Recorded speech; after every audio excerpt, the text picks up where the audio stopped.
They've all signed it up, yeah, we've signed it soon. All right, welcome everybody online and in class here. Appreciate you all being here for, we did send out an email a little late. Today and my wife said, she's the one that sent it out. She says, I think you're doing Judaism, but I wasn't sure. And I said, yes, we are. And we were busy last night, didn't get it out. She was putting on a big Harry Potter party for a bunch of primary students, 16 of them. It was something, let me tell you, but it is, if nothing else, it was noisy, but they had a great time. So had a couple of non-members there and it was just a lot of fun. So I'm tired, that sticks with you for a while. But anyway, we'll get through this. So Judaism, we'll do about half of this tonight because it is a long chapter and it is Judaism has been around for a very long time. And of course, we're hearing a lot these days about Israelites, Judaism, all these kind of things. It's a little crazy. Somebody said today that all the masks are off. We're hearing what everybody thinks or feels or whatever about this, and here we go again with a lot of it would be the persecution of Jews and Judaism. It has been around forever, essentially, and so we're back into it. But we want to talk about it as what it is, as far as it is a culture, it is a race, it is a religion, it is all of those things. And though of course you can be a Jew, so to speak, a religious Jew, without actually being of that culture, and that can happen. But it has been around for when they're talking about who has claim to the so-called Holy Land, or to Israel as it is today. There is no question that the Jews have been there the longest, though they were, at times almost all of them were removed from the site. They have been there almost 4,000 years, and no question. But you'll still find people that will argue that point. But it is one of the world's most ancient religions, and still very strong in many ways, very strong. And though it has, separated out into many different factions, it is very vibrant and many, and of course, also much of it has been incorporated into Christianity without our really knowing it. We've picked up many things from it, and mostly because we certainly we in the church have carry, obviously, often with ourselves, we carry the Old Testament. You'll find many sects of Christianity, though they will refer to the Old Testament at times, they carry mostly just the New Testament. And so, but in any case, it is, they mention here, it says on one hand, its teachings of God and its practices of religious law and moral responsibility have placed Judaism in the forefront of civilization, as these ideas have helped establish the ethical foundation for the Western world. We mention this often in class, in my classes, Western civilization, that Western civilization, when you think of law and constitution and so on, essentially the basis of that comes out of the Old Testament to a great extent. And in fact, you have case law and all of these things in Leviticus, Deuteronomy, and so on, which nobody reads. Either Deuteronomy or Leviticus for fun, and they read it for information, because it is tough, and it is not exactly the most exciting book that you can read, but it is the basis of this law. And of course the other thing is Western civilization is based entirely, as far as religious sense, on the King James Bible. No question at all. It is Western civilization is based on that book. We know there obviously are many editions of the Bible, different translations. And I think I've told you there's Christian civilization. Yeah, of course. Well, Christian, certainly, but much of the world's, different nations are based on the same thing. on this Judeo-Christian ethic, Right. though they may not. I mean, not the King James Bible. Well, the King James Bible, because that's where it comes from. In other words, law is, we're not talking about necessarily religious law, we're just talking about law. And the law comes from, for example, case law, how the Supreme Court handles cases and how they review cases comes directly from Leviticus and Deuteronomy, because they look at the law, and then they look at the different things that happen, and they make their decision and so on. Like I think in there, the idea of the ox that escapes, and kills somebody. Did the owner know that had the ox escaped before? Did the owner know that his fence was not sufficient to hold in the ox? Was it completely an accident, or is the owner liable, and so on and so forth? The ox is going to die either way, but the question is, does the owner pay, or does he die as well because he knew this would happen, and so on? And that's exactly how courts today look at things. Yes. Oh, how did Judaism or the Jews come to be considered a race? Well, we'll get there. We'll get there. There's questions in both undergrad and graduate constitutional law and constitutional classes in mine that we had to know that. Right? Oh yeah. It's interesting to hear it on this side of it. Oh yeah, no, it's there's no question. It is when we talk about Judeo-Christian ethics and law and so on, that's what we're talking about is the Bible. And of course, you can look at how some of this comes about in England early on. People speak of the Magna Carta and some of these things. And certainly that's a step in the right direction. Not a huge step, but it's moving that direction. But England had common law.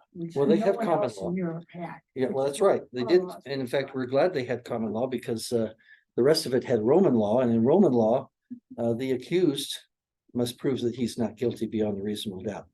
Under common law, it's the state that must prove that. You see, Yes, and it goes on precedent. It's Roman law, it goes on statute. well, that's right, it does. But of course the idea being that as you move forward towards that in England, head in that direction. But when it comes down to, of course, there were no versions of the Bible early on. Nobody could read them very few people could read them if they had them. They existed, mostly in monasteries and so on. But they, as time goes on, they begin to, especially in the late 14th, 15th, 16th centuries, 17th is where they begin to translate the Bible into different languages so that people could read that. But particularly, we're interested in that of Tyndale and into the King James, and so we have that, and then of course everything that's developed after that, particularly, that comes to pass right at the time of the English Renaissance. Yeah. What's interesting also is printing press is very important, but even more important before was paper. They didn't have paper. They had to write on sheepskin for a long. Yeah, they did. They did. They wrote on sheepskin and so on. But yeah, you have paper that's developed, and papyrus would have been better even than sheepskin. But they worked it out. It was a difficult process. The history of paper is fascinating. Oh yeah, no, it is. And so so what we end up with is this King James Bible, which is of course what that comes to America, and with these early Christians, and but with that, of course, is the Old Testament, we call it. These days they tend to call it the Hebrew scriptures and the Greek scriptures. Okay, Hebrew being the Old Testament, Greek being the New Testament, because mostly the New Testament was written in Greek, which was the lingua franca of the Middle East, and of much of the world. Much of that part of the world was Greek. And so as time goes on, of course, it's translated into Latin by Jerome around 400, and that's what it'll appear in throughout Europe for the next 1,000 years. This Latin, though there are some Greek. In fact, there was the hexapla that a man by the name of Origen did, which was six different languages. And so there was always interest in these things. And of course, as time goes on, but particularly with the English Renaissance, they incorporated the laws, the principles that you find in with obviously the influence of the New Testament, but they incorporate those into the English law, into the law that we have here in America, which is the common law. We did adopt the common law, but made many changes in it, of course, in the meantime, particularly as we come across the Constitution and the forming of this country. And we're so glad we have that Constitution, such as it is these days. They're certainly trying to tear that apart. If you're in England, somebody, some law enforcement officer might suspect you have something in your home. They open the door and go right on in, check it out, see what's there. They don't need a search warrant. They don't have a constitution. They have constitutional law, but they don't have a constitution. So it's we're glad that we. The other things are very much the same, but in any case, getting back to this, the idea is that, and they mentioned on the other hand, as far as Judaism is concerned, its concepts of a covenant people and its many unique religious practices and cultural traditions have often isolated Judaism from the rest of the world. Certainly has. When you have these hundreds of commandments that you need to follow, when you first wake up in the morning, you don't go more than 4 feet before you wash your hands and your face and feet and so on, and then it goes on and on from that point. It's a difficult, and it's of course the argument that's made in the time with the New Testament, and the New Testament are certainly after Christ, between Peter and Paul, as to whether or not the Christians needed to follow the Torah as written at that time. Paul is saying, don't put that burden on them. It's not necessary. And Peter's like, it's one of those big controversies they have. And wouldn't we all love to have been a fly on the wall in that place, to hear the discussion so-called that they had. Paul, of course, wins out in that, as was correct, but it is a burden to that. But at the same time, religions that tend to prosper are ones that have commandments and that are reasonably strict.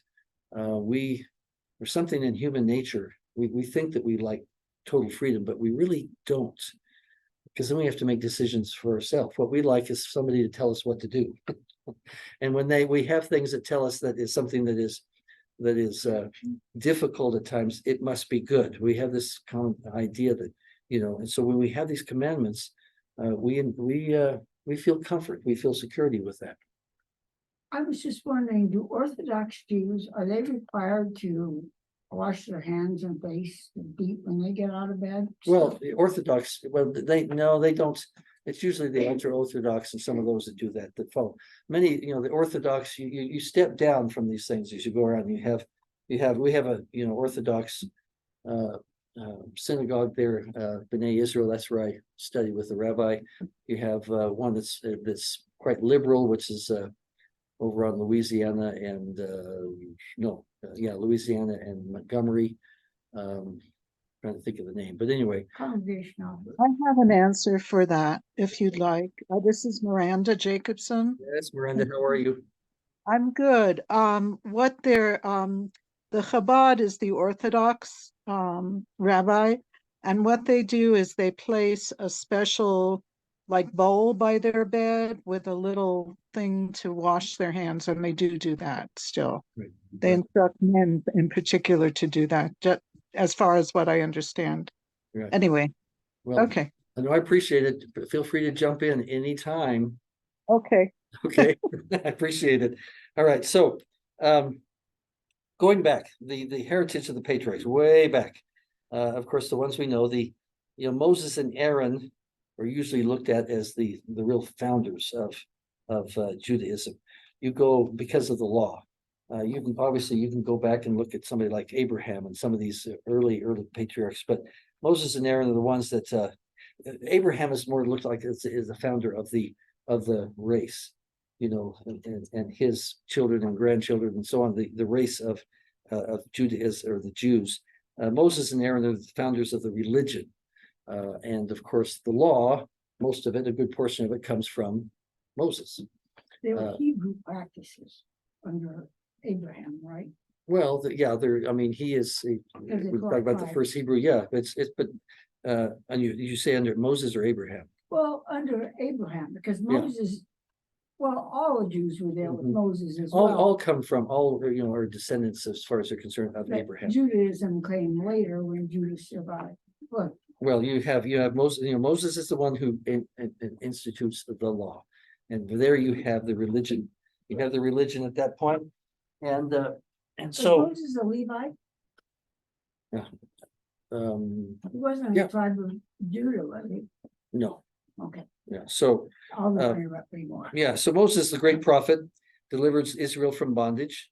And of course, his brother Aaron, who was the high priest, and who serves these Israelites in the desert. We in the wilderness. We know this story. Hopefully, really, watch the Ten Commandments if you're not familiar with it. You get to see Charlton Heston. That's good enough. And so Moses is obviously considered the this prophetic source of Jewish law, most Jewish law and practice. There's a lot of things, of course, in the Jewish law and practice that comes about much later. I mean, that comes about, it's expanded much later. But what you have from Moses, of course, is what you find in the Old Testament, so-called, otherwise the Hebrew scriptures. And it's you have, of course, he is kind of the last of some of the great patriarchs, which is Abraham, Isaac, Jacob, and so on. And Aaron was ordained as a high priest of Israel as they're going through the wilderness. But we understand that the priesthood powers originated during the earlier patriarchal period, though we don't have a great deal of information on that. The priesthood must extend back if because you go down to where he receives it. Moses is from Jethro, who's the Midianite priest. So you have this kind of half mysterious Jethro out in Midian, this in the wilderness there, Midian, and who Moses meets as he is, cast out of Egypt and so on. And but it, because of what, and then he's a descendant, of course, of these earlier patriarchs. But they that's where he, of course, he meets his wife as well. And we have this the scene of on the mount, receiving the law and these things as he goes along. The Jews, of course, very much revere their patriarchal heritage, and their Sabbath liturgy has to do with this time. They worship the true, and they put it the living God as they believe. And we'll talk about how they see God here in a few minutes. As I mentioned, Jewish scholars admit that God originally, in the most early ideas of who God was a purely anthropomorphic being with body, parts, and passions. Okay, and you see some of that in the early texts that come to us from the time of Moses. There's a controversy at times over how old are some of the scriptures. How old are some of these Old Testament things, and the problem with that is that there were no printing presses. There were no Xeroxes in those early days. And so in order, whatever Moses and others may have written had to be rewritten and rewritten and rewritten as time goes on, because otherwise they tend to fall apart. And when you rewrite them 200, 300, 500, 600, 800 years later, whatever, you're writing in a language that is the same, but yet very different. Okay. Look at English over 400 years. These things change. And so when you're doing that, people look at it and say, well, you see, this was written, 400 BC. It must be, that's the time that the priests did all of this. And certainly they did a lot of that. They changed things. They rewrote things. I mean, Joseph Smith talks about that to a great extent. And they wrote in the language, and then the alphabet that the alphabet changes a little bit, and the figures, the way they form alphabets, that's how they date things. But every so often you find in the Old Testament some language that scholars say is very old. I mean, very old, going back 2,000 years or 1,500 years before, usually Psalms, hymns, these kind of things as you go back. And so we know that it's there. But of course, as time goes on and, people will add to these things. And it's difficult to say, exactly when something came to pass. You had a comment? I was listening to. I think it's called Come Follow Me Central or something like that. You speak with Follow Me Central. This morning, and they were in Hebrews, and they were speaking about this very thing where they went back to the Greek, the Greek original, and where they were speaking to the Hebrews about how Christ is higher than the angels and Mhm. transitioning into that higher law away from the Mosaic law. Over in the side, so Greek, the way they explained it, and I didn't know that, but Greek is written just on and on. There's no break in the text. There's no Right. periods, no punctuation, all that. And in the side, over here on they called it, I guess, the right. I can't think of the word. Over on the right side, it says, for those reading this, basically for those reading this in the future, do not change this text. Mhm. And I was like, oh, wow, I wish we had stuff like that now, like for the very reason like you're talking about. Yeah, well, you can, but they did, and she's mentioning, for those of you who couldn't hear online or whatever, the idea that, how these scriptures come to us, and some of these scholars writing on the side, these people that are going through it and writing, don't change this text. It was changed, and it was changed constantly, and then it was changed back at times, and then it was changed again. Somebody mentioned, again, there's a book out there I think I've mentioned to you. It's called Misquoting Jesus, which I recommend to any of you if you're fascinated by this type of subject, and it is fascinating. But they mentioned that based on all this research has been done for hundreds of years, and much of it in the last 100 and so years, that there are probably as many changes in the New Testament as there are letters in the New Testament, which tells you that's a lot. And back and forth and back and forth, and sometimes, so you have a great deal of that happening at times. Yeah. If this question is immature or premature, you can tell me. What date approximate date did the Jews stop believing in the physical God and he became formless? Well, I don't, again, they have this, where was it? It's here later on. Oh, no, it doesn't start till AD 70. Good question. It happened over a long period of time. You see elements of it constantly. Moses wants to see God. I'm trying to remember where this is, but he wants to see God, and God says, to see me, straight forward, it would be too much for me, but I will pass by and you can see my back. Okay, which indicates, and of course, constantly God is referred to in what we call the most ancient scriptures as an anthropomorphic being. He appears in front of, Moses and Aaron and Miriam. He appears, and so there's this idea of this God who is very anthropomorphic, who has a body and parts and so on, and passions. Obviously, he's referred to as a passionate God throughout the scriptures, constantly. And so much of it is still contained after thousands of years. It's still in there, but what happens is that when the Greek philosophy comes into it, is where you get as the same with Christianity, is where you lose this very personal God, because Greek philosophy had thrown that idea out with the advent of rationalism. So at that point, you no longer have a very physical, personal, loving, whatever, passionate God. You have something airy-fairy type, So it's like the Christians, they thought they could make it better. Well, it wasn't the Christians, when essentially you hit that with the in the 4th century with the what's that? The Arians. Well, yeah, the Arian and Athanasian debates, and the Trinity versus anti-Trinity debates, and so in the early 4th century, that's where it is lost in Christianity, but it's already lost with Judaism before that, because they had brought in the Greek philosophical ideas much earlier, hundreds of years earlier. So and so it's because you see that in Genesis, there's places in Genesis, Exodus, God was a real powerful, glorious being who spoke to them face to face.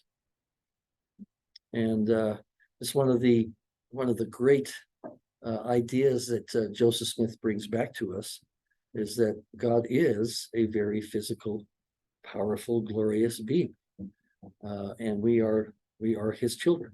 That was something that was, as far as being very personal, very anthropomorphic, as they say.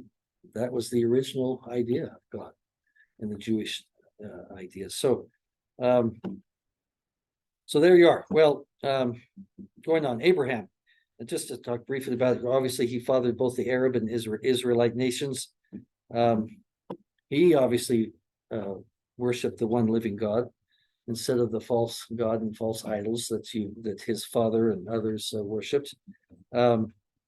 But you know, you see throughout that period of time with his children and descendants, many of them fell from the knowledge of the true God, turned away from the practices of their fathers.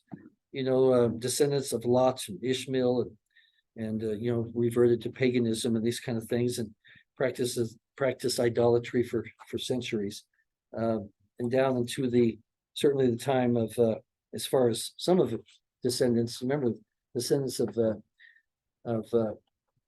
Abraham are also the Arabs these days, descendants of Ishmael, and they are now the Muslims. Many of them are Muslims. Arab Muslims or Muslims who are Arabs are the descendants of Abraham, and so it's something that continues to go on. The one group of Abraham's descendants who kept that more pure religious heritage was headed by Jethro, the Midianite out there in the desert. And there's something about that out there in the desert. There's another group that during the time of which one prophet is it? Jeremiah, the Rechabites. The Rechabites are brought, you know, they live out in the desert and they're brought in Jethro, they're brought in, and he places wine and different things before them and says, drink. And they say, no, we don't drink.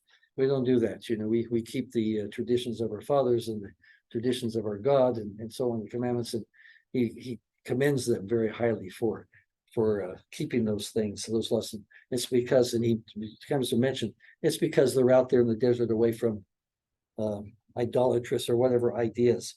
And so it's and of course in Latter-day Saints, talking about Moses again, in Latter-day Saint understanding, he gave Moses the holy priesthood. You see that in Doctrine and Covenants 84, that holy priesthood, which is not always emphasized, certainly not emphasized in Christianity. The only one that even comes close to emphasizing a priesthood like we see here or that we have in the churches is interesting enough, Catholicism. It's one of the few things where they mention some of these things, but of course a little study of history will tell you that they lost that a long time ago. But in any case, and so the instructions that Moses receives, you know, the great visions which he received on Mount Horeb, these things are written, of course, in the Scripture and the Old Testament. You know, when he has this calling, that's really what this is on Mount Horeb. It is his calling to go back to Egypt and bring the Lord's people out of bondage. And of course, it's interesting because throughout the main message of the Scriptures of the law is freedom from bondage, both physical and spiritual bondage, right? I mean, that is the basic message that you find in the Scriptures. And of course, the Jews emphasize that idea in some of their, as we'll talk about if we get there tonight, talk about the festivals and so on, has to do a great deal with freedom from bondage, deliverance from that bondage, and that God does that particularly, not only physically, but also does it spiritually, and most importantly, spiritually. So that is the basic thing. And so he, you know, the scriptural reference here, Deuteronomy 4,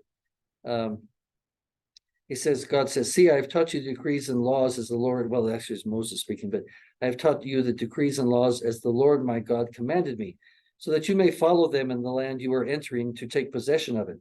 Observe them carefully, for this will show your wisdom and understanding to the nations, who will hear about all these decrees and say, surely this great nation is a wise and understanding people. What other nation is so great as to have their gods near them the way the Lord our God is near us whenever we pray to him? What other nation is so great as to have such righteous decrees and laws as this body of laws I am setting before you today? And this is one of the basic things that we come up with as far as, of course, again, it's the basis of our laws and the basis of our Constitution, the basis of the freedom and liberties that we have come from this, and this idea. We look at it, or did look at it, as something that is given to us by God. God founded this country. God founded the freedoms and the laws, the liberty that we enjoy. We mention him in our most sacred documents. That is God that did these things, and we used to, as a people, almost entirely believe it. Which is the scary thing about what's going on in the country and in the world today, because that has essentially ended. This idea that God sets up a great nation, and not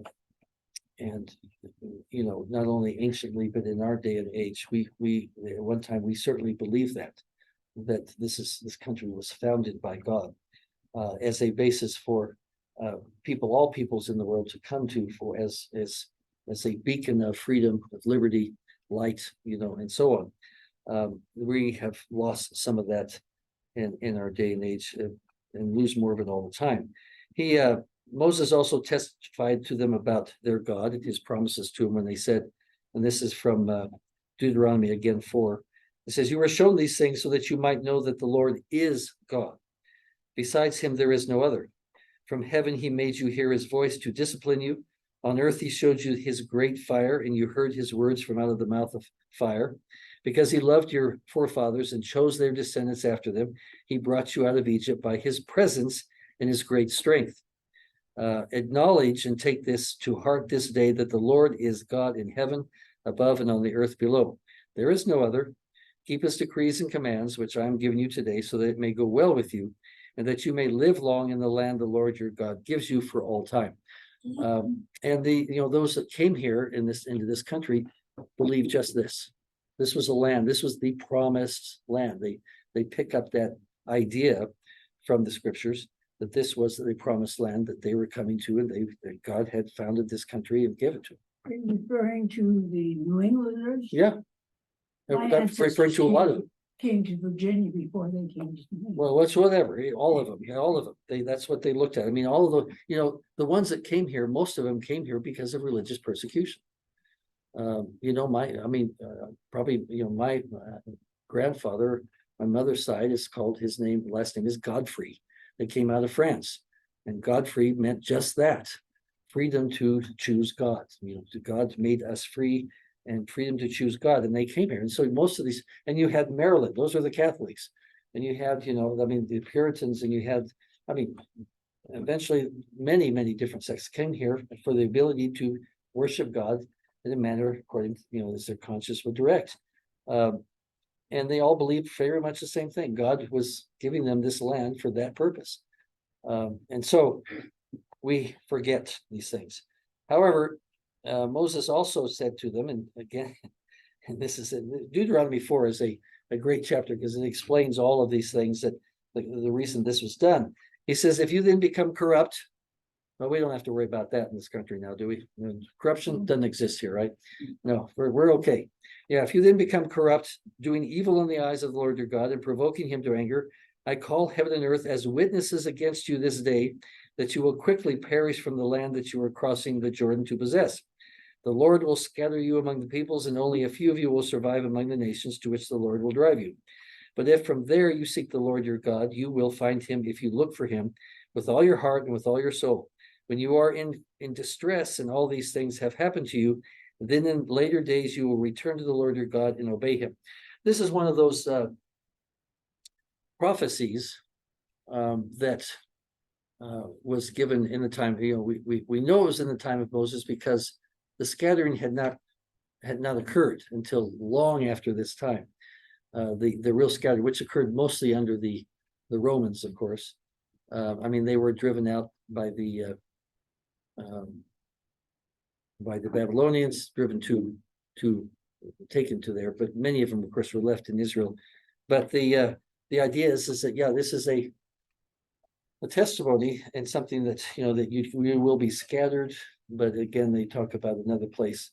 But I will bring you back. You will come back. And as the story I told you about the Frederick the Great or whoever, his counselor, when he asked Frederick asked his counselor, how do we know that God lives? And he said, the Jews, Lord, the Jews, because it's when you study history and you teach it all the time and you look at this, you just have to shake your head, saying there should be no Jews on the face of the earth. They should have been wiped out millennia ago, but they're still here. They were a little people, a little culture. When you compare them to the Egyptians and the Babylonians and the Assyrians and the Hittites and the Romans, and they're all gone. They're all on as they call the dustbin of history. Why are the Jews still here? Well, they're still here because God promised them they would be. He knew, he did talk to him. Moses talked to him, speaking for God, saying, I know you're gonna blow it. I know you're gonna sin. I know you're gonna fall away, but I have chosen you. You are the people, and there will always be a man of you. Talking about this people to stand before me. God keeps his promises, even if we don't. And so they're still here. They're still here. And to me, that is, I agree with this counselor. I have to look that up again.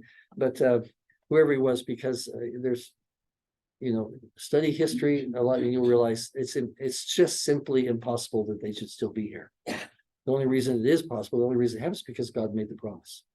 He says, you will still be here. So here we are. And I would, if I were some of these other nations, with kind of what's going on now, these other nations condemning Israel and wanting to destroy Israel, knowing what I know, I would be very careful about that. Because you fight against Israel, you fight against God.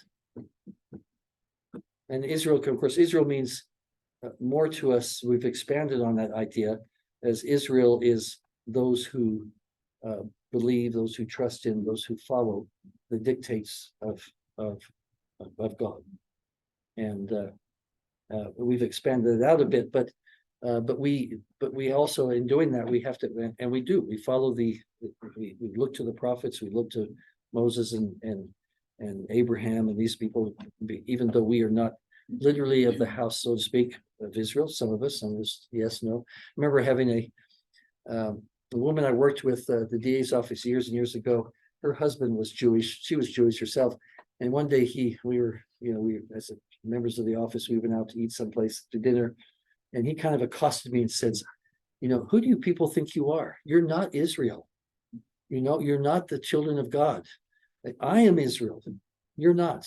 Well, I knew where he was coming from.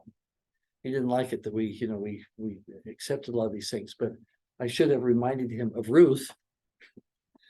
And the rabbi, I remember telling me very clearly one time that the reason Ruth, the story of Ruth, the book of Ruth, is in the Bible is because they place it there because this is how you become a Jew without being born of a Jewish mother. There was always the mother, right? It was who your mother was that made, because there were witnesses to your birth, but not witnesses to your conception, hopefully. And so she comes in. Your God will be my God, your people my people. And so he says, you come in and you live the laws of God, that God gave to, in this case, the Jews and so on, the Hebrews, whatever, and you follow them. And after a period of time, you are now this people. And that's why it was put in there. Of course, it's also because, and by the way, David was her great grandson or so. And so that's how you become that. Well, that's what you do in any faith, but particularly these, you live the laws of God. You become part of that people when you keep those things. you know, we have other things like baptism and so on. And certainly they had these things as well, but this is how it happens. And it's, we want to keep those things. And then he, in prophetic words about the Jews being scattered, and out of Psalms, Psalm 90 says, have compassion on your servants, satisfy in the morning with your unfailing love, that we may sing for joy and be glad all our days. Make us glad for as many days as you have afflicted us, for as many years as we have seen trouble. May your deeds be shown to your servants, your splendor to their children. May the favor of the Lord our God rest upon us, establish the work of our hands for us. Yes, establish the work of our hands. Of course, you have beautiful things in the Psalms, and it's, you know, that relationship that Israel, that the Jews had with God, was rather rocky at times and stormy and those kind of things. But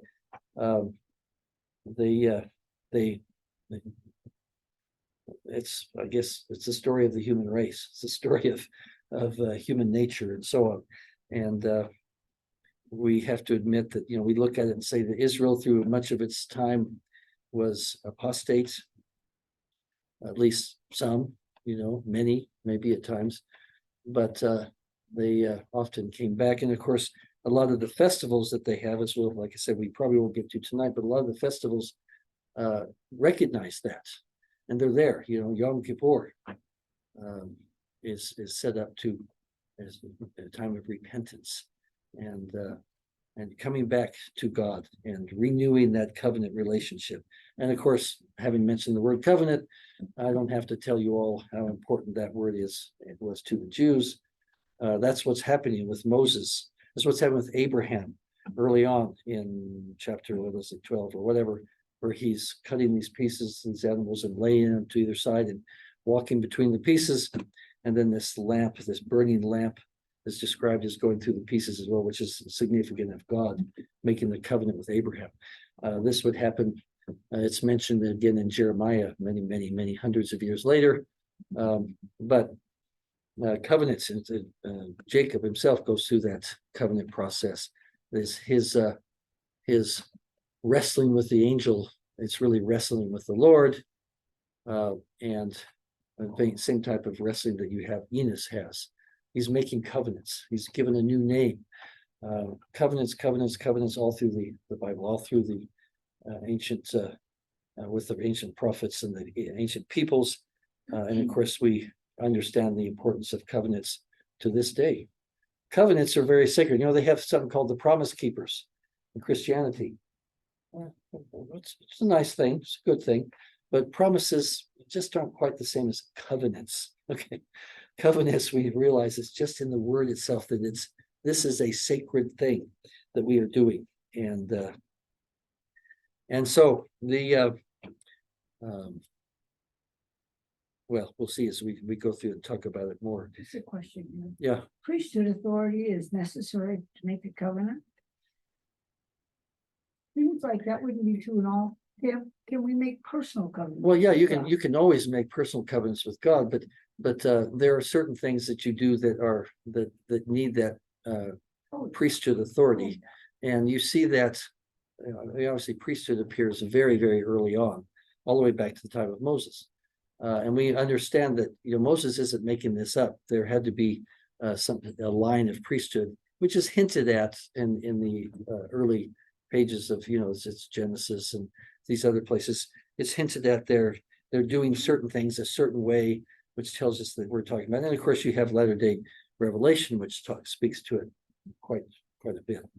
And so it's, and that and of course the idea is that fits with the whole concept of what Moses and Aaron and these are trying to say, is that there is a certain way to do things.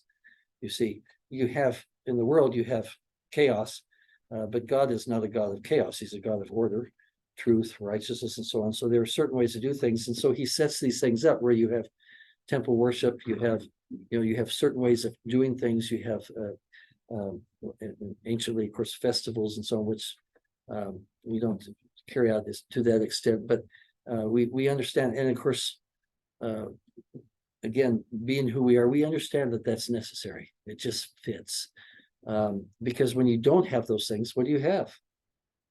Well, you have chaos. God, I mean, it's the whole purpose of the revelation of the law in the time of Moses, because God is not a God of chaos. He's a God of order. And so he gives these laws, live this way. This will remove chaos from your life if you follow these things. And it is the right way to worship. There's a way to worship God in the way that you shouldn't, you do these things and so on. So maybe we tend to carry things too far at times, or not far enough. But the idea is, we're not the only people. LDS people tend to sometimes carry a good idea too far. We tend to maybe emphasize certain things. We become Traditions. What's that? Traditions and culture. Well, traditions and culture, but we haven't heard that maybe a term for a while, but word of wisdom, we don't overemphasize that, do we? Word of wisdom becomes the center of our worship. No, we don't want I to do had a bishop who was a stake president too, and he said, the word of wisdom is probably the least important thing about the church. Yeah, there's a lot of things. There's things that we overemphasize that we shouldn't. Well, in any case, you have, just to run quickly through some of the history. Of course, the Israelites come to the promised land under Joshua's leadership, not Moses's. Okay, and these 13 tribes establish this loose confederacy around what is now the what we consider the Holy Land, or the land of Israel. Again, these things are not unknown. Archaeologically, they have this. We know they were there. So when people are trying to say that they don't deserve, they weren't the first there, this is not their land. Yes, it is, no question. It is Israel is very, very small compared to what. Oh yeah, it no, was. that's it. Yeah, it's very much Not so. only Very people small. wise, but Yeah, Right. small area. One of the great ones that you have some judges and so on, military leaders. Won't spend any time with them, but the prophet Samuel comes on the scene he's the next great prophet that comes on the scene. Power, leadership, he's a man like Moses or Aaron coming there, and he or Joshua, and so they look to him. Unfortunately, Samuel, what's that? Oh, 2 years. Okay, he has sons that were didn't live. You realize that you can have great parents and your children still may go off the deep end, right? These things happen. You look at Samuel, look at a lot of these people, and these things do happen, and we aren't the first ones. And so they corrupted their public offices, and so they didn't trust the Lord to govern them through prophets or priests, and the people asked for kings. We want to be like other people.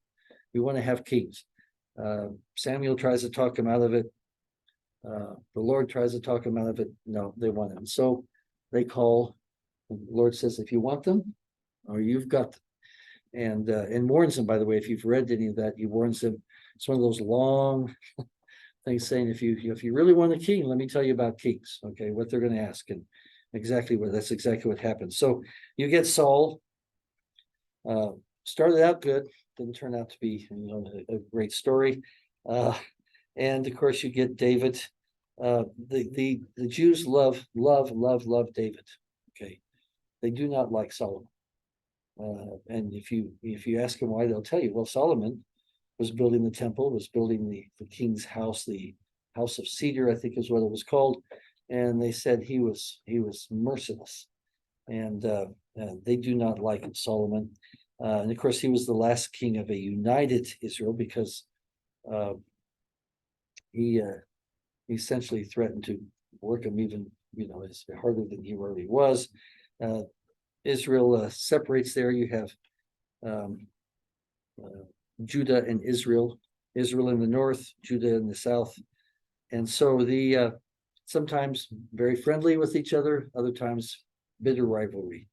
And eventually, of course, in the time of Isaiah, as we've read when we've done Isaiah, Israel, the northern Israel was taken. destroyed by the Assyrians. The really bad boys of the ancient world. Assyrians were terrible. Syrians would go to a city, ask them if they wanted to surrender. If they said no, they said fine. They would take the city, cut off all the heads of the people, pile them up in front of the city. It's makes big, huge piles of just heads. Go to the next city and say, "You want to surrender?" "No, we don't want to." "Look what we did back here." "Oh, well, maybe we'll surrender." Okay, they were just really something. But these were Assyrians. Assyrians, yeah, and so they and of course these Israelites that were taken, they were led out far to the north, which is where the Assyrians were from. There's the idea that they went far to the north and then began to move westward. And there's a lot of evidence, really, place names and different things. There's the idea in the church that these peoples move far to the west, settled, and as Germanic tribes, constantly removing to the west throughout history. Some of them we know well, Huns and Ostrogoths and Visigoths and all these. But anyway, and that they settled eventually in the areas of England, Scotland, Ireland, so on in those places. And in fact, some even go far as to say that Isaac's sons is where we get Saxons, Saxons, Isaac's sons. Maybe not. But it's interesting because, and there's the bit of truth that we see with that is we thought that, the gospel, of course, is restored here in the United States, but it's in England, Scotland, and those places where the greatest number of people are converted and come to the United States. If it hadn't been for them, who knows where the church would have been. And they come over in their tens of thousands after Joseph Smith sends the quorum of the 12 over there, leaving him pretty much by himself. Some of the apostles had left the church, but he sends I think it's 8 of them to there, and they come in their tens of thousands over the next 20 years. 60 to 70,000 come across. Nothing like what they were doing. I mean, in the United States, converts was nothing like that. And they are the foundation of the church for, pretty much till the present day. They just come in. Where did they come from? I mean, little stories. So they go into a church, and it was a custom in those days. They ask if they were preachers of the gospel, were ministers. "Can we speak to you?" And, "Sure, come on up and speak." And they essentially end up baptizing the entire church, 600 to 800 people, including the minister. And then of course they say, "Once you've done that, all right, time to go gather with Israel." Off they go, and they go. John They go. Taylor was a minister too, Yeah. wasn't he? Yeah, that's right. Yeah, they go. They leave everything behind and go. Where do you get people like that? It's just where does that come from? And it really is there, and it's very much there. And after that, you don't see anything like that to the modern day. I mean, we'll do 240,000 a year, different parts of the world. We're starting to see some of that maybe in Africa, but it's just amazing. So how did that happen? Were they, is there race memory? Is there DNA? And where does that come from? Spirit? These were the sons of those that left or that were driven out. Yeah. So the kingdom of Israel, the principal tribe there was Ephraim. Is that right? Or Yes, and you have what you have. They mentioned a little bit more, but what you essentially have in the south is Judah and Benjamin. All the rest of them are up north. And all the rest of it, but it tends to be Ephraim. But Ephraim, the blessing of Ephraim. For those of you who maybe have a patriarchal blessing, hopefully you've looked at Genesis 49, where it talks about the blessings to Joseph, because Ephraim and Manasseh, you always find Ephraim and Manasseh together. They are brothers. So what you're looking for is the blessing that goes to Joseph, and he talks about the thousands of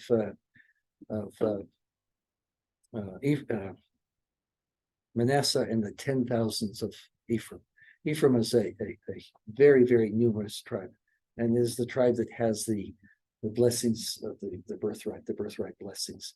And yeah, you'll find, and you still see that today. It's Ephraim, Manasseh all over the place. We talk about all those other tribes we're hearing about. Well, yes, we do hear about other tribes, but when they're doing the patriarchal blessings, but overwhelmingly the tribes are Ephraim or Manasseh in those blessings, because Ephraim has the rights, the birthright, they have the blessings, and so Ephraim and Manasseh are to lay the foundations of the church preparatory to the Lord coming, but to the other tribes coming in their fullness. And that's just exactly what we've been doing for those of us who are Ephraim or Manasseh. That's what we've been doing for a long time. You hear about this, there's family I know that they have a large family, 8 or whatever, and all of them are Ephraim except one is Judah. Where'd you come from? And so when we talk about the restoration of the 10 tribes, I mean, in some ways, did that already start? yeah, I mean, the 10 tribes coming back in, that has started. I mean, you do find some of those others, but the idea is that it's again the structure, the foundation must be laid. And so yeah, you've already seen this. You have some of these other tribes, particularly up north, way up north in Europe, and then you start to see some of these other tribes. Benjamin. Yeah, Benjamin, and of course Benjamin was primarily in the south, but you do see some of these coming in now as far as the blessings, and because these are by the way spiritual blessings, spiritual that it doesn't mean that you are literally from the loins of Abraham far back. You don't have to be anymore. So you don't have to be, because you can, once you are baptized and come into church, you are spiritually, which is the most important part, Israel, and that's the difference. If your seed is as numerous as the grains of sand on the sea, as the grains of sand on the earth, it's probably a good chance that you are. Well, yeah, I mean, that's the truth. I mean, we should know in doing genealogy, when you look at that and it just fans out like this. And I've told, my students that, looked at them and said, how many of you have this genealogy? I mean, how many of you have this background, whether it's English or Scottish or British or Ukrainian or Russian or whatever, and they're all just raising their hands. A lot of them know these things. And essentially you have all of that in our, I mean, one or two is usually prominent, but we have all of that. When you look at history over the ages, it is with the movement of peoples throughout the Middle Ages and before, it's unbelievable. We have in our background probably just about everything you could see, except for maybe from the continent of Africa. And of course, if you have black students, we have some black students, and they can trace that back into Africa, but they might even have some European blood in them. But we are mutts for sure. I mean, you can say, well, I'm entirely English or Irish or whatever, and I say, well, do you have any Spanish blood? Oh no. Oh yeah, you probably do. Spanish Armada. Well, the Irish have Spanish. Well, Irish, but then that moves over. English are in Ireland, Irish are in England, and so it's just yeah, we have all of that, and so that's why the spiritual blessings, the spiritual heritage is the most important, because the physical, yeah, that's not really concerned, right? Concerned about the spiritual aspects, and so anyway, they okay, northern kingdom's gone. What are left in the kingdom of Judah, also known as Yehudim, or the Jews. Judah, Yehudim, where you get the term Judah, they are the descendants of Judah. But it's applied to all the inhabitants eventually, and it's where it comes from. Jew came to apply to anyone who adhered to the culture or religion of the Jewish people. And they weren't always in that bloodline. Okay, they didn't always have to be there. You have many people who are Jews that are from Africa, see, and certainly are not in that bloodline, but they come there. Ashkenazi Jews are converts to Judaism. You have it mentions it in another place, but well, we'll get there. Hold on, we'll get there. Okay. Yeah, and so of course, eventually you have the conquest Israel by the Babylonians. The diaspora occurs to an extent there. Later, the Persians conquer the Babylonians, and King Cyrus. That, by the way, that was just a couple of cousins fighting each other. Cyrus is smart enough to figure out, they got these great walls around Babylon, and they also have a river that runs through the city and underneath the walls. And so, rather than fight trying to get the walls, he just goes upriver, turns the river until it drops, and then they just walk under the walls. And of course, once you're in the city, it's done. And so he takes it, and he allows the Jews to go back. And so then we have a little different. This is where we start to get some of the by the way, we think that all the Jews go back to Israel. Actually, they don't. The larger proportion of it stay in Babylon, and they actually have a very vibrant community there until the 1950s. I mean, they're there for thousands of years. Missed it. What's that? Didn't I said get the Jews. Many of the Jews stay in Babylon. Oh, Some come back with Ezra, and these others, but many stay in Babylon, and they have quite a vibrant community there, literally till the 1950s, which is something that's not well known. And of course, the Greek influence, and of course, you don't have prophets after Malachi, and so, but you do have this heavy Greek influence that begins with, who, Alexander the Great, who comes through and brings that Hellenization, as it's called, Greek influence, and so that comes about. It's when it's a time really of religious confusion. There's a great apostasy throughout some of these things. It is, and you have a sect of Jews, a large sect in Egypt. They have their own temple there on the island. I think it's called Elephantine. They have a temple there that's no longer there, but they, and of course, the Jews in Jerusalem think that that's heresy. Should only be here. So you have a lot of confusion. It's also in Egypt is where you get the scriptures that are translated into Greek called the Septuagint. Septuagint, which means 70. The idea being that there were 70 scholars that actually worked on the translation, and the Septuagint will be something that scholars will refer to for, pretty much down to the present day. That they look at that. What's the time frame of Malachi? Malachi is around 400. He dies about 400 BC.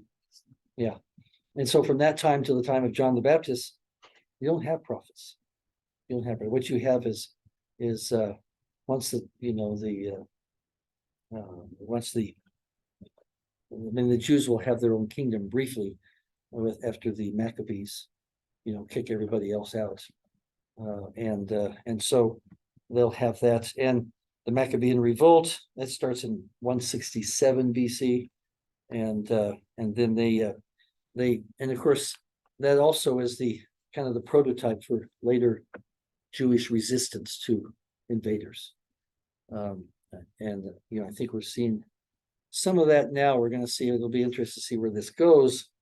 But in any case, the Maccabees found what's called the Hasmonean dynasty, and it would rule Judah and of course, or Judea and Galilee until the Romans come in about 63 BC. And you're not going to beat the Romans, and they would try, but that wasn't going to happen. So they're there. But during the Hasmonean period, you have kind of a canonization of the law, the books of the law, the Pentateuch, and the prophets. Joshua to Malachi is the prophets. The Pentateuch is, of course, the 5 books and so on. Books of Psalms, the Proverbs. Some of these things are all kind of put together, and of course, that's when you have a lot of people say, "Well, that's when a lot of these books were actually created." No, I don't believe it. You have, I have marks in some of my scriptures here and there in the Old Testament. There's little notes about. You'll find it in the footnotes if you go through the. The language that is there is extremely ancient, but it's kind of surrounded by newer, what appears to be newer language. It doesn't mean that the newer language is not old. It's just been translated or written that way. It has it has language that is newer, but it doesn't mean that it's not, that they're not looking at older writing and then just putting it in newer uh, language, newer things. It's all writers have a voice. And I think we've talked about that before. Like, for example, the book of Luke, the first 2 chapters are in a very different voice than the rest of the book. And of course, the first 2 chapters of Luke are all about the early life of Jesus, right? And whose voice is that? Can only be one voice. There's nobody else alive during that time when Luke would be doing this. It has to be the voice of Mary, his mother, the mother of Jesus. And it mentioned twice in there that she kept these things in her heart. You see, which that sounds very much like a woman to me. And it's not Luke. That's certainly not Luke. And so you have different voices. And so you see a little different voice than another one that's very, very ancient and so on. So it's a, they argue about it. They'll be arguing about it for some time. After this time, the Romans, of course, destroy the second temple, the temple of Herod, as they call it.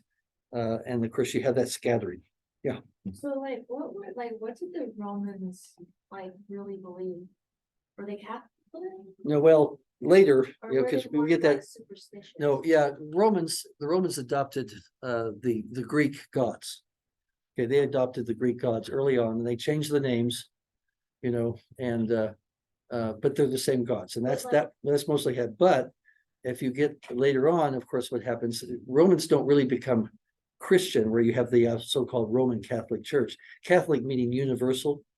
That means, and what we look at as a particular sect of Christianity. Well, some people don't believe that it's Christian at all, but that's the Protestants. Protestants and Catholics don't always agree, and so they don't really become, in a manner of speaking, Christian until 300 A.D. There's a big fight for a long time between the paganism of the Romans and the Christianity of the Christians and so on. Yeah, because they base a lot of the Romans, they based most of their beliefs on what happened during the New Testament, like the Nephilims and witchcraft and stuff like that. Well, the Nephilims you find in the Old They Testament. knew who God was. The Romans? Right. Well, if you're talking about, but if you're talking about when Christianity, see, it's a Roman emperor who essentially, Constantine, who essentially makes Christianity eventually the religion of the Roman Empire. Okay, this is most accepted. It doesn't say we can't have others, but Christianity becomes the accepted religion of the Roman Empire. But that's just after 300. Before that, there's quite a battle between Romans who believed in the old pagan gods and Christians that are spreading out and throughout. And of course, as time goes on, these Roman gods are dropped. Essentially everybody becomes Christian. You had 2 types. The German barbarians, they were the anti-Trinitarians. Okay, they're the Arians, so-called, because of Arius was there, the thing. The rest of the Christians are Trinitarians, and of course, that the anti-Trinitarians come down to the present day. The German barbarians, so-called, liked the idea of Father, Son, and Holy Ghost. 3 different individuals, and so you have that, and that goes on for some time. But in the Middle Ages, everybody is Christian. Everybody's Christian, and we would say everybody is a Roman Christian by that time, with some exceptions, but everybody's a Roman Christian. Others will say you have the Roman Catholic Church, but again, Catholic means universal, and no matter, until really shortly after the time of Luther, everybody's a believer, everybody, and you may be the worst criminal, knowing that you're going to hell. You die, and thinking that you should probably repent somehow, but you believe this. Everybody's a believer. The idea of agnosticism or a complete non-belief in God is a modern idea. That's only been around for, it starts with the Germans. The Germans and their idea that, was Jesus really the Son of God? Did he really do, miracles and so on? And so we come to the modern day. But Wouldn't be by universal. just, in other words, they looked at it as this is a universal, and it usually comes from St. Augustine with his ideas, the city of God, the book City of God, and so on, that the church is universal for all mankind. It is something that is set up for all, which we don't argue with. We wouldn't argue with that. It is universal for all mankind. It's a glove that fits every hand. And we've seen it being accepted throughout the world, right? Throughout the earth. But so that's what they mean by universal, is something that God gave for all of mankind. There was a schism early on between the Eastern Catholic and the Western. Well, you have that in 1053. Yeah, you have the break, which is the break happened was a thing called filioque, which means the question is, does the Holy Spirit proceed from the Father and the Son or not? You see, but that's not really that's what they always say is the problem, the eventual break that occurs, but it really isn't. The problem is, and they've talked about coming back, but the problem has always been who's in charge. Is it the patriarch? Oh, it is the problem. Who is it? The patriarch in Constantinople at the time, or is it the Pope in Rome? And it's still a problem. They've talked about it, but it always comes down to who's going to be in charge, and so that's why they've never come back. They've talked about it, but they never have. So They cost themselves differently too. oh yeah, but it's there really is no real difference in belief, in foundational beliefs. There really is not that much difference, but that's the way it goes. Well, in any case, where are we here? Looking at a few things. During this period between 500, from 500 down, the Jews begin to formalize the law. Okay, very much formalize the law. They write, they have the Mishnaic commentaries, the Gemara, the Mishnah, the Talmud, they put together the Talmud as all these writings. If you go to B'nai Israel, or so you go to the library, you'll find these very large books, very big, very large, thick. You open them up and you'll have a little section of the law, the Old Testament, the law, and then all around it is all the commentary. So you have this little section, and you turn the page, and there's another little thing, and all this commentary.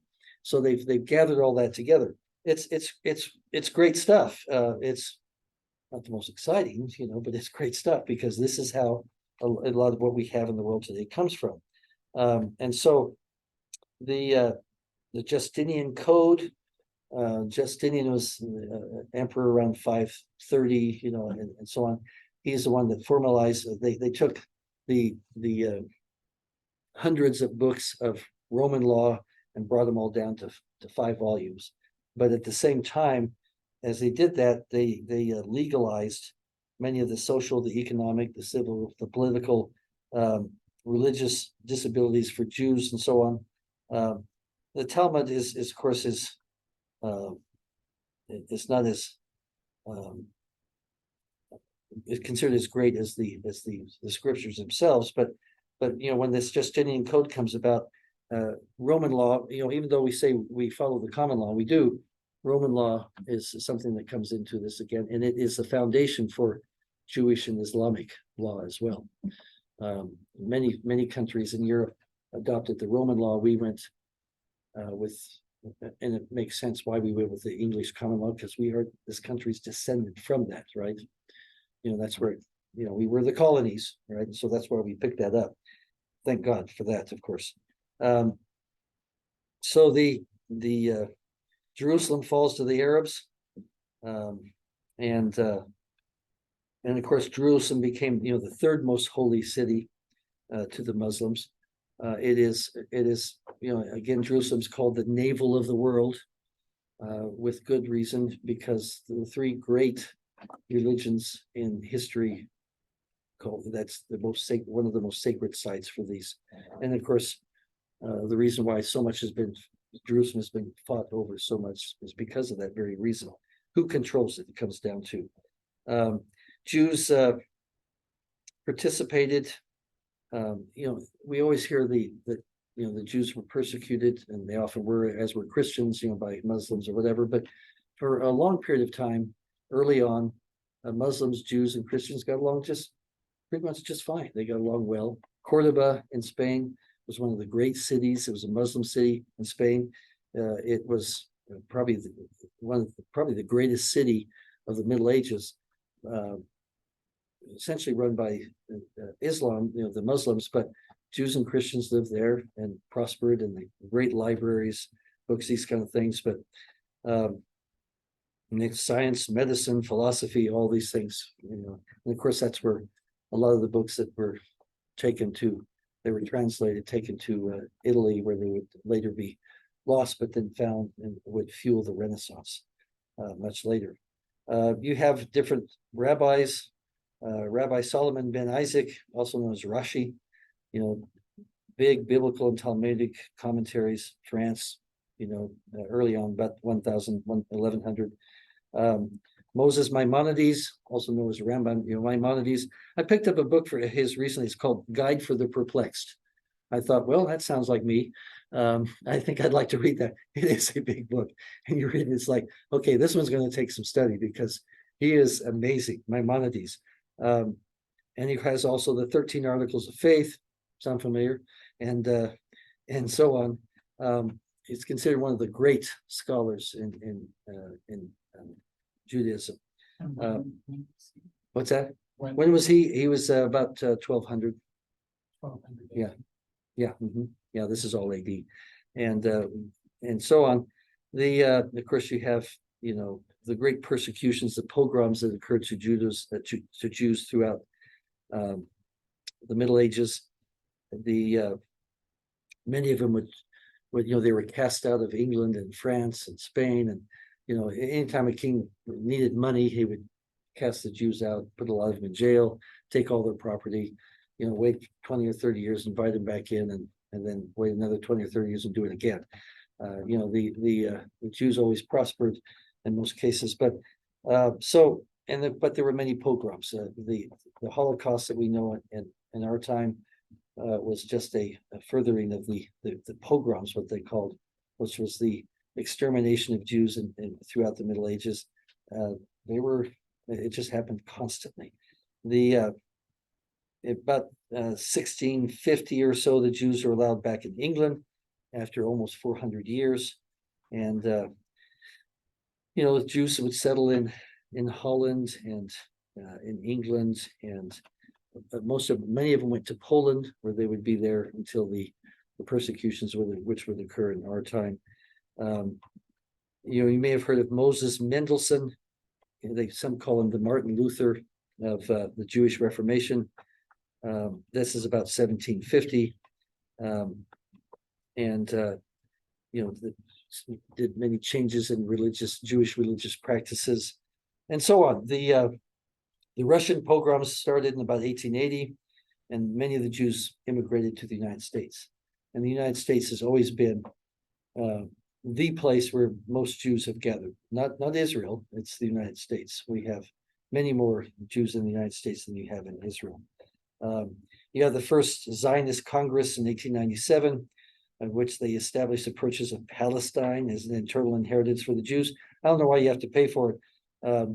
It was obviously theirs.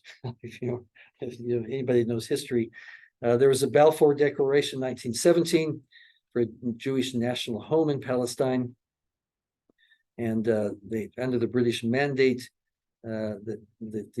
established by the League of Nations at the time. And of course, in 1939, Nazi Germany invaded Poland. And of course, we all know what happened there with the Holocaust. And the Holocaust destroyed 1/3 of the Jewish population in the world, 1/3.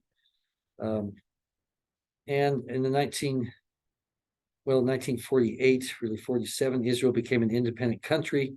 It was a 1947 resolution.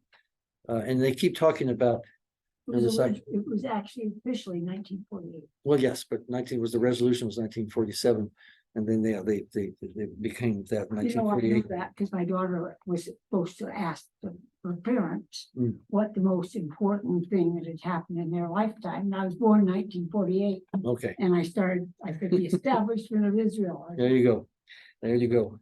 So anyway, and of course, in the 1950s, hundreds of thousands of Jews from over 100 nations, but mostly from Europe and the Arab countries, returned to Israel.